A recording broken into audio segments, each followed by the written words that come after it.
ప్రజలకు చంద్రబాబు బిర్యానీ పెడతానని చెప్పినట్లు మాజీ సీఎం జగన్ అన్నారు. కానీ బిర్యానీకి కక్కుర్తి పడ్డ వారికి పలావు లేదు. బిర్యానీ లేదని ఎద్దేవా చేశారు. తాడేపల్లిలో పాడేరు నియోజకవర్గ నేతలతో ఆయన భేటీ అయ్యారు. బాబు అధర్మ యుద్ధానికి దిగుతున్నారు. రాజకీయాల్లో విలువలను దిగజారుస్తున్నారు.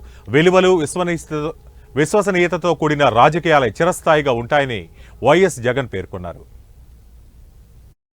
నిలబడేట్టుగా మనం ప్రవర్తించే ప్రతి అడుగు కూడా మనం వేద్దాం.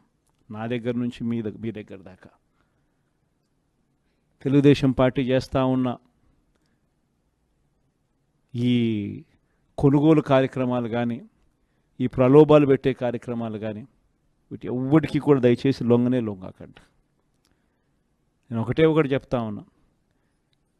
జగన్ పలావు పెట్టినాడు, చంద్రబాబు బిర్యానీ పెడతానన్నాడు. చంద్రబాబు నమ్మి ఓటేసినారు. బిర్యానీ బాయా పలావు బాయా లాస్ట్కు పస్తు పండుకోవాల్సిన పరిస్థితి. చంద్రబాబును నమ్ముకుంటే ఎక్కడైనా ప్రజలైనా అంతే, నాయకులైనా అంతే. ఇంతకుముందు మన పార్టీ నుంచి 23 మంది ఎమ్మెల్యేలను తీసుకున్నారు, 3 ఎంపీలను తీసుకున్నారు. ఆ 23 మంది ఎమ్మెల్యేలలో ఎంతమంది టికెట్లు ఇచ్చినాడు?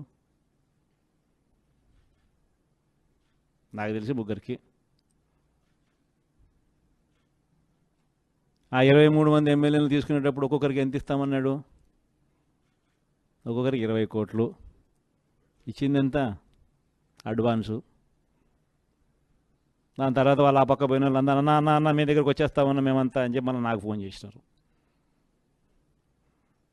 ప్రజల్లో ఒకసారి జారిపోయిన తర్వాత మళ్ళీ వెనక్కి వచ్చినారంటే ప్రజల్లో ఆ రెస్పెక్ట్ పోతుంది, ఆ విలువలు పోతాయి, ప్రజలు ఇచ్చే గౌరవం పోతుంది.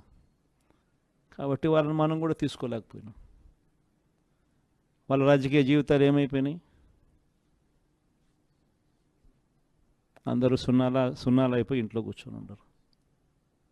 ప్రతి ఒక్కరూ కూడా ఈ విషయాలన్నీ